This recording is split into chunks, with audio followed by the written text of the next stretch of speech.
Hello ভাই brother, welcome back and I hope, আমি আশা করি তোমরা সকলে ভালো আছো। কিন্তু আমি ভালো নাই এই কারণে যে আমার খুব পছন্দের একজন অভিনেতা জোবান ভাই রে যেটা নাটক বাইরে হয়েছে, যেটা হয়েছে রূপান্ত। আমি বুঝি না ভাই, সে পোলা থেকে মায়া থেকে হিজলা হোক আর যাই হোক, সেটা নিয়ে সেই বিষয় নিয়ে তো আপনাদের তো মাথা ব্যথার দরকার নাই। সেই হিজলা থেকে মায়া হোক আর যেটা থেকে যেটাই হোক, মানে একটা ভুল হয়েছে, তার একটা ভুল নিয়ে মানে তারা নিয়ে তোমরা এত পচাইতেছো, মানে তো কাহিনী তো বুঝলা না। মানে এই তোমাদের ভক্ত, আমি তোমরা জোবানের ভক্ত, মানে ভাই রে ভাই কি যে শুরু করলাম, মানে তার একটা মিস্টেক হয়ে গেছে। এমন তো না যে সে নিজে স্ক্রিপ্ট লেখে মানুষদেরকে দেখায়, মানে সেই স্ক্রিপ্ট তো নিজে লেখে না, সে তো স্ক্রিপ্ট লেখে না রে ভাই। স্ক্রিপ্ট লেখা অন্যজন, অভিনয় করে আরেকজন, ঠিক আছে? মানে ডিরেক্টর একটা, পরিচালক একটা, মানে নানান ধরনের কোয়ার্টিস্টের মিল আছে এখানে। কিন্তু তোমরা যা শুরু করছো, মানে এমন ভাবে তোমরা বলতেছো লাগে যে সেই স্ক্রিপ্ট নিজে লেখা নিজে অভিনয় করতে আছে রে ভাই। আচ্ছা ভাই ব্রাদার, আমি একটা উদাহরণ দিয়ে বুঝাই। ধরো তোমাদেরকে মনে করো যে একটা লোকরে মারা লাগে, তোমাদেরকে হায়ার করলো, সর্বনিম্ন রেট কত? 1 লাখ, 1.5 লাখ, 2 লাখ, 5 লাখ। হ্যাঁ, যদি মনে করো যে ভালো কোয়ালিটির কোনো মানুষ, হাই কোয়ালিটির মানুষ, সর্বোচ্চ 10-12 লাখ হইব। তো তোমাকে যদি এমন অফার করে যে আরে ভাই তোর এই লোকটা মারার লাগে তোর 10 লাখ টাকা দিব বা 5 লাখ টাকা দিব, তোরা কি না করবি? আরে ভাই আন্না হোক, তোর তো ঠ্যাং টুং পিড়িয়া ভাঙবি। তো সেই জায়গা থেকে মনে করো যে আমি একটা স্ক্রিপ্ট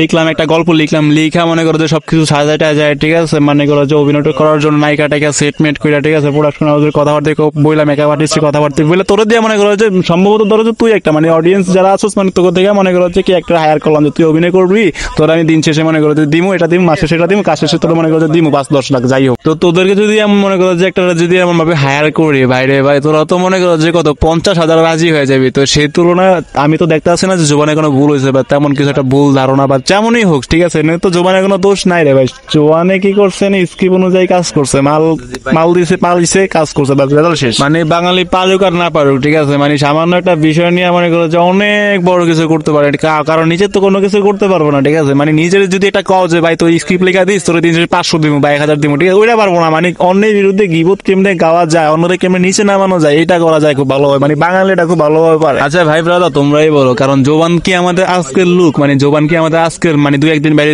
মিডিয়া জগতে আইসে, হ্যাঁ, একটা ভুল করে আইসে, ওরা নিয়ে তো ঝামেলা করা দরকার, ওরা গিবত টিবত করে, ঠিক আছে? ওরা কেমনি কুপরামর্শ দিয়ে কথাবার্তা, ফালতু কথাবার্তা করে, ওরা কেমনে মিডিয়া থেকে নিচে নামানো যায়।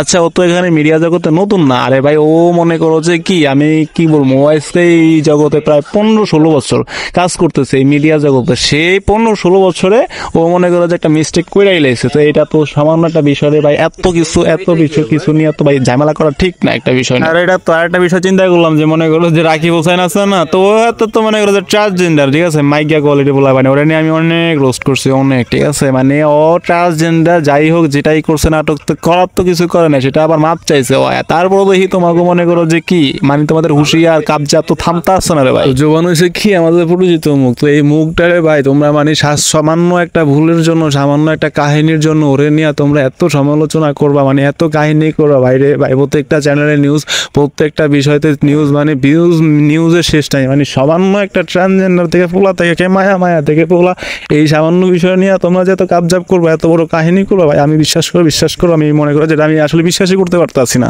ইতিমধ্যে সার্চ দিয়া খুঁজা দেখলাম যে ওর পেজটাও নাই, মানে 1 মিলিয়নের কাছাকাছি, 1 মিলিয়ন ওভার একটা পেজ, ঠিক আছে? এই পেজটাও নাই। মানে একটা সামান্য একটা ভুলের জন্য পোলায় মনে করো যে কত অ্যামাউন্ট, কত 2-3 লাখ 1.5 লাখ একটা নাটক করলে কত পায়।